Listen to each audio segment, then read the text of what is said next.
Assim nós chegamos ao nosso quarto ponto, né? Que vai ser quais são então as vantagens do sistema de governo congregacional. O interessante é que você busque conhecer qual é o sistema de governo da sua igreja. Eu sei que isso não é tão simples, porque a maioria das pessoas elas não tem essa compreensão teológica, né? De estudar mesmo a fundo as suas religiões, estudar mesmo assim aquilo que elas vivenciam, né? Isso é um problema de certa forma, porque muitas vezes os membros são obrigados a seguir caminhos que muitas vezes leva eles à angústia, à tristeza, e é porque ele não conhece em qual sistema ele está inserido, qual sistema de governo ele está inserido, como que funciona. E às vezes também tem um outro ponto que muitas vezes o membro está inserido ali e está sendo descumprido alguns requisitos do sistema de governo do qual a igreja professa.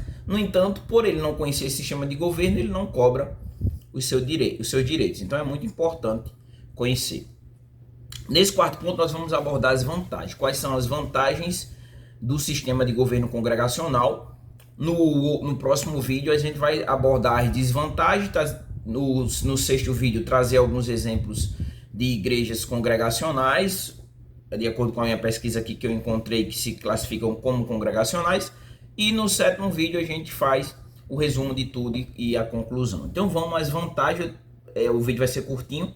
Eu trouxe só 3 pontos aqui para a gente observar. A primeira vantagem do sistema de governo congregacional, que o distingue talvez do sistema de governo episcopal, do sistema de governo presbiteriano, do sistema de governo misto, do sistema de governo independente, são vários formatos que as igrejas elas aderem para serem governadas ou para o seu dia a dia. Aqui a gente está focando primeiro esses 3 principais sistemas de governo: congregacional, episcopal e o sistema de governo presbiteriano, né, através de presbíteros. Vamos voltar para cá. Qual é então a primeira vantagem do sistema de governo congregacional? A democracia, né? A democracia tão falada nos dias de hoje, né? Dos quais democracia é essa que eu, não aqui do sistema de governo, mas democracia geral, que eu não acredito que exista, não acredito que exista democracia. Você não pode dizer uma verdade para o seu patrão que ele te demite, você não pode, ao ser abordado, por exemplo, por um policial, dizer o que você pensa, que ele vai dar uma mãozada no pé da sua orelha. Então assim, você não pode dizer o que você gostaria de dizer aqui nas redes sociais, porque você corre risco de ter a sua rede caçada e até mesmo presa. Então eu não acredito muito nessa ideia de democracia. Democracia, como dizem hoje, uma democracia relativa aos interesses daqueles que estão no poder, né? Mas vamos voltar para cá, não é sobre política. Então, o primeiro ponto é a democracia. Então, dentro das igrejas que seguem essa linha de governo congregacional, os membros eles têm uma participação ativa, né, nas decisões da igreja. Como eu falei, pegando como exemplo sempre a Assembleia de Deus, até enquanto eu estive lá, né, 22, apesar que depende também, segue uma linha, mas de congregação para congregação tem algumas exceções, poderíamos dizer assim. Mas não tem, o membro numa Assembleia de Deus, ele não tem poder de decisão, né? Tudo é decidido de cima para baixo. E dentro da própria congregação tudo é decidido por pastor. Se ele quiser trocar algum regente, algum coordenador, algum líder, ele troca e pronto, e acabou. E é igual o conclave, né? O conclave onde se escolhe o Papa, né? Não, aí é o Espírito Santo que escolheu, né? Então, do mesmo jeito, são as decisões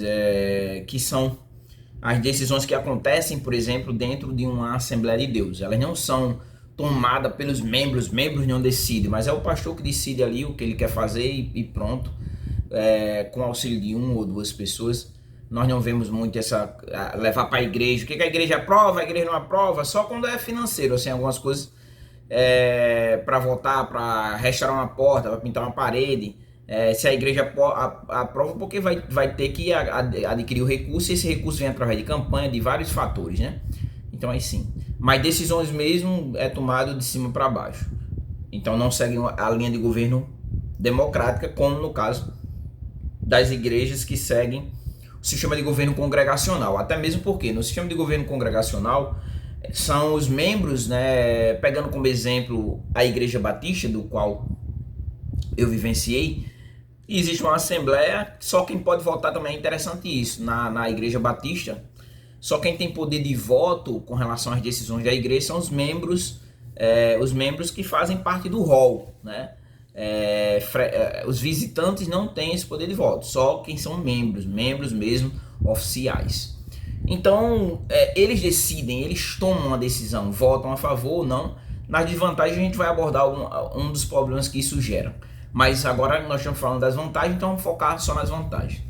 E isso para um membro, essa democracia dentro do sistema congregacional para um membro, ele promove nesse membro a sensação de que ele de propriedade, de que ele tem parte naquilo ali, né? E também que ele é responsável pelas as decisões tomadas na igreja, né? Que a igreja, de forma geral, é que responde por as suas decisões, não alguém, né, de forma monocrática, tomar decisões, né?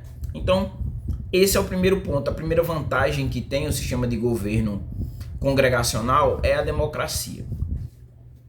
Um outro ponto muito importante é o segundo ponto aqui que a gente está trazendo com relação às vantagens, é a autonomia local da igreja. A igreja tem autonomia, então, por ter autonomia, ela se adapta à necessidade dos membros, daquele ambiente que ela está inserida e também do seu contexto, né? O contexto ali da sua comunidade.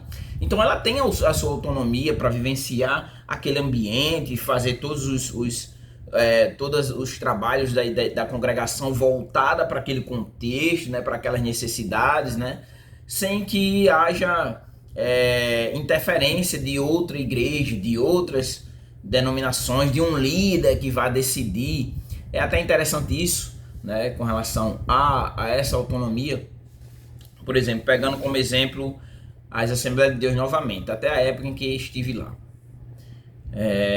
22, ainda passei um tempo que eu fiquei em uma congregação da Zona Sul, né, que tinha me mudado para lá, e eu fiquei lá durante um tempo, até dei aula aos obreiros de lá, na congregação Poços de Caldas, que nem existe mais. Na verdade, era Cidade Verde e era a congregação não era Poços de Caldas, mas agora é Poços de Caldas porque se juntou as duas igrejas, né? Era no caso lá agora, onde era a congregação Poços de Caldas, a igreja fechou, não e tem um motivo para isso, fechou porque a igreja não evangelizava. Tem isso também dentro das Assembleias de Deus. Em locais onde faz parte da elite, é mais difícil os membros evangelizarem, né? Nos locais onde são mais periféricos as congregações, os membros evangelizam mais, tem mais essa consciência missionária, sendo que de cima para baixo a ordem é para evangelizar. E a Assembleia de Deus é um grande exemplo disso, né? De evangelização, o oposto, por exemplo, da Igreja Batista, da Igreja Presbiteriana, que a gente não vê um presbiteriano na rua entregando uma literatura, pelo menos aqui na cidade de Natal. Eu desconheço se nunca eu ouvi, nesses meus 42 anos, um membro da Igreja Presbiteriana me entregando uma literatura, né, com a palavra de Deus ali, com a mensagem cristã. Não me lembro, não me recordo. Então, as igrejas de cunho congregacional, elas têm essa autonomia de se adaptar ali ao seu contexto, né? O seu contexto local, e nesse caso aí para que preste esse serviço, um bom serviço a essa comunidade da qual ela está inserida. E aí nós chegamos ao nosso terceiro ponto, né? O nosso terceiro ponto aqui com relação às vantagens do sistema de governo congregacional. O último, vamos parar nesse ponto aqui, só 3 pontos mesmo, que é que as igrejas elas têm uma maior flexibilidade, né? Então, por ela ter uma maior flexibilidade, por quê? Porque as igrejas que não seguem uma linha congregacional independente, onde as igrejas têm a sua independência, que elas são subservientes a um sistema, por exemplo, a um tipo de congregação. Por exemplo, as igrejas universais, todas têm que seguir a mesma linha. É um cunho meu que também episcopal. As igrejas neopentecostais maiores, como o Mundial do Poder de Deus, como a Igreja Internacional da Graça de Deus, do R.R. Soares, como também a Mundial e a Universal. Elas têm um cunho meio que segue essa linha episcopal, poderíamos dizer assim. Nas igrejas congregacionais nós temos essa flexibilidade, então elas podem se adaptar ali ao ambiente do qual ela está inserida, e com isso também as diferentes culturas, né, e os diferentes contextos. Então ela tem uma flexibilidade maior, né, de não seguir aquela coisa à risca, como até eu falei na sériezinha, um dos vídeos anteriores, que as igrejas batistas, elas são de uma igreja batista para outra igreja batista. Estou usando o sistema congregacional, de governo congregacional, mas estou usando a Batista como exemplo porque foi onde eu passei um tempo, né? Então eu tenho assim um pouquinho de experiência para falar do que eu vivenciei lá, né? A partir do que eu vi, né? Então, de igreja para igreja existe essa diferença. Existem igrejas batistas, por exemplo, que, como eu falei, que tem um viés mais jovial, mais moderno, a partir do seu púlpito, dos adereços que essa igreja vivencia. Então, assim, segue mais ou menos essa linha. Já igrejas que seguem uma linha um pouco episcopal, que na minha opinião seria, pegando como também eu tenho vivenciado a Assembleia de Deus, que segue uma linha um pouco episcopal. Depois a gente vai explorar o sistema de governo episcopal mais à frente, né?